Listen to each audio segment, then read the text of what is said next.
MP अजब है और यहाँ की सियासत बड़ी गजब है। जी हाँ, मध्य प्रदेश में आने वाले दिनों में जो उपचुनाव होने हैं वो कहीं ना कहीं रू पहले पर्दे की तमाम पुरानी मशहूर फिल्मों के किस्से को यहाँ पर साक्षात करते हैं, यथार्थ पर लाते हैं। और मध्य प्रदेश की बदनावर विधानसभा सीट भी इन दिनों शोले के तौर पर याद की जा रही है, क्योंकि यहाँ पर दिखाई दे रहे हैं सियासी शोले और नेताओं के बीच चल रहे हैं बयानों के गोले। एमपी न्यूज की इस स्पेशल रिपोर्ट में आप सभी दर्शकों का बहुत बहुत स्वागत है। इस खास रिपोर्ट में हम आपको बताने वाले हैं कि कैसे सियासत बदनावर पर आकर थम सी जाती है और यहां पर रू पहले पर्दे की मशहूर फिल्म शोले याद आ जाती है। जी हां, जिस तरह से यहां पर लगातार विलन पर विलन नजर आ रहे हैं, कहा तो यह भी जा रहा है कि गब्बर सिंह कहीं नाराज ना हो जाए तो बदनावर की सियासत की परिभाषा भी बदली जा सकती है। क्या वजह है कि यहां पर बीजेपी के पुराने नेता नाराज हैं और नए नेता राजवर्धन सिंह दत्तीगांव की राह में कई सारे कांटे दिखाई दे रहे हैं? क्यों आखिर बीजेपी के राष्ट्रीय महासचिव कैलाश विजयवर्गीय को बदनावर जाना पड़ता है और राजेश अग्रवाल को मनाना पड़ता है? क्या ये मान मनोबल बीजेपी के वरिष्ठ नेता भंवर सिंह शेखावत को चुभ गया है? और क्या राजवर्धन सिंह दत्तीगांव, जो कि भंवर सिंह शेखावत को अपना मामा तक कह चुके हैं, उनकी राह के कांटे आने वाले कल में कम हो जाएंगे? क्या ये सियासी शोले का कोई क्लाइमेक्स भरा सीन अभी बाकी है? तमाम जानकारियों को लेने के लिए जुड़ते हैं एमपी न्यूज के रिपोर्टर राहुल पटेल से। राहुल, बताइए, क्या इस सियासी सीन में अभी इंटरवल आना बाकी है? और जिस तरह से भंवर सिंह शेखावत, जो कि बीजेपी के कद्दावर नेता माने जाते हैं, उन्होंने जो इन दिनों प्रखरता, जो मुखरता दिखाई है, उसका अंजाम आखिर क्या होने वाला है? जी बिल्कुल महेंद्र जी, आपने सही कहा कि अगर बदनावर की बात करें तो बदनावर बिग फाइट है और इस बिग फाइट में शोले पिक्चर की तरह ही पूरा सियासी सीन चल रहा है, जिसमें भंवर सिंह शेखावत पूरी तरह से बीजेपी से नाखुश नजर आ रहे हैं। यदि उनके बयानों की बात करें तो जिस तरह से वो बयानों के बम छोड़ रहे, उसमें साफ तौर पर यह दिख रहा है कि वो बीजेपी से नाराज है। खासतौर यदि बात करें तो भाई यानी कैलाश विजयवर्गीय, बीजेपी के राष्ट्रीय महासचिव, उनसे नाराज चल रहे हैं। अगर बीते दिनों की बात करें तो इसी सप्ताह जिस प्रकार से राष्ट्रीय महासचिव कैलाश विजयवर्गीय बदनावर दौरे पर पहुंचे थे, बदनावर दौरे के दौरान उन्होंने कई तरह की बातें भी कही और राजेश अग्रवाल को पार्टी की सदस्यता ग्रहण कराई। यानी साफ तौर पर यह था कि जिस तरह से बागी होकर चुनाव लड़े थे अग्रवाल, उन्होंने कहीं ना कहीं, अगर बात करें भंवर सिंह शेखावत की, तो उन्होंने चुनावी हार का सबसे बड़ा कारण भी बने थे। शायद यही उनको कहीं ना कहीं चुभ रहा है कि अब जब भारतीय जनता पार्टी अगला चुनाव के लिए तैयार हो रही है, उपचुनाव के लिए तैयार हो रही है, ऐसे में अब कांग्रेस के कैंडिडेट रहे राजवर्धन सिंह दत्तीगांव, जो कि बीजेपी के चुनाव चिन्ह से चुनाव में उतरेंगे, लेकिन उनकी यादें आज भी ताजा है क्योंकि उनको चुनाव में उन्होंने हराया था। और वहीं राजेश अग्रवाल की बात करें तो बागी के तौर पर वो मैदान में उतरे थे। उनका साफ कहना है किसी भी बागी को इतना ऊपर बढ़ाना, चाहे बात राजवर्धन सिंह की हो कि उन्हें मंत्रिमंडल में शामिल किया जाएगा, चाहे बात राजेश अग्रवाल की हो कि उन्हें पार्टी में शामिल किया जाएगा, दोनों ही उन्हें चुभ रही है। और चुभ यह भी रहा है कि जिस प्रकार से वो लंबे समय से बीजेपी के कद्दावर नेता रहे हैं, लेकिन बदनावर में अब कहे कि उनसे कहीं ना कहीं सीट जुदा हो रही है, उनका राजनीतिक करियर उन्हें दिख रहा है कि राजवर्धन सिंह दत्तीगांव अब आने वाले समय में यदि एमएलए बनते हैं तो उनकी राजनीतिक आने वाला भविष्य क्या रहेगा, उसको लेकर भी चिंतित। यानी कुल मिलाकर महेंद्र जी, आपने बिल्कुल सही कहा कि भंवर सिंह के भंवर में कहीं बीजेपी ना बच जाए, क्योंकि लगातार वो बयानबाजी कर रहे हैं। बीजेपी जरूर उनको मनाने में जुटी हुई है, लेकिन भंवर सिंह हैं कि जो कि बयानों के बम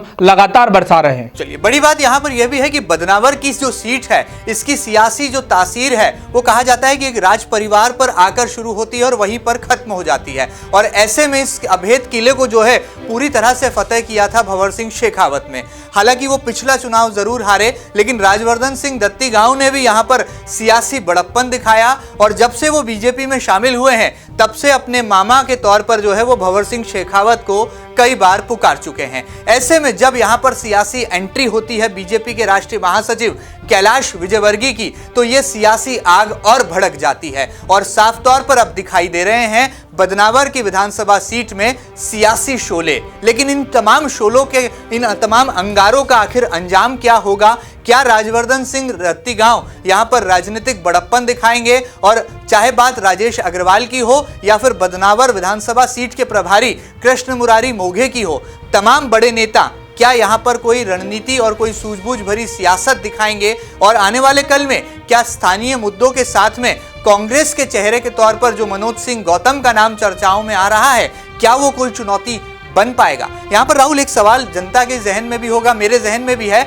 यदि कांग्रेस की बात करें तो क्या कांग्रेस को किसी भी तरह का बेनिफिट ऑफ डाउट यहां पर मिल सकता है? क्योंकि यदि भंवर सिंह शेखावत का ये जो सियासी भंवर है इसी तरह से बरकरार रहा तो मुश्किलें बहुत यहां पर सामने बीजेपी के खड़ी नजर आती हैं। लेकिन बीजेपी के कद्दावर नेता कैलाश विजयवर्गीय के बारे में कहा जाता है कि वो साम दाम दंडभेद की सियासत को भी जानते हैं। ऐसे में राजवर्धन सिंह दत्तीगांव की नैया को क्या पार लगा पाएंगे कृष्ण मुरारी मोघे और कैलाश विजयवर्गीय? और ऐसे में कांग्रेस की कहानी में क्या कोई ट्विस्ट आएगा? देखिए महेंद्र जी, धार कांग्रेस के अध्यक्ष बाल मुकुंद सिंह गौतम को हल्के में नहीं आंकना चाहिए। उनको लंबा अनुभव है धार की सियासत का और आदिवासी बेल्ट में खासी पकड़ भी रखते हैं। और जिस प्रकार से बाहुबली माने जाते हैं, यानी जिस प्रकार से पूरे क्षेत्र में उनकी पेठ है, आप ये नहीं भूल सकते कि धार विधानसभा की जो बदनावर सीट है धार जिले की, उसमें बदनावर में खासा दबदबा रहा है गौतम परिवार का भी। और गौतम परिवार के से ही लगातार आप देखेंगे तो वो सियासत में सब हमेशा सक्रिय रहते हैं। यानी कभी भी ऐसा नहीं हुआ कि वो अप्रासंगिक हुए हैं। राजनीति में हमेशा नेता प्रासंगिक होता है और मुझे लगता है कि बाल मुकुंद सिंह गौतम वही नाम है जो राजनीति में खास करके कांग्रेस और बदनावर में लगातार प्रासंगिक है। लेकिन मनोज सिंह गौतम का नाम यहां पर आ रहा है, उनके भाई को जो है इस बार चुनाव मैदान में उतारा जा रहा है और जिस तरह से वो इन दिनों सक्रियता भी दिखा रहे हैं, तो क्या कोई कहानी में ट्विस्ट आपको आता दिखाई दे रहा है या फिर जो रूठे भंवर सिंह शेखावत हैं वो मान जाएंगे और कैलाश विजयवर्गीय और कृष्ण मुरारी मोघे की सियासी चाणक्य नीति बदनावर सीट पर काम आएगी?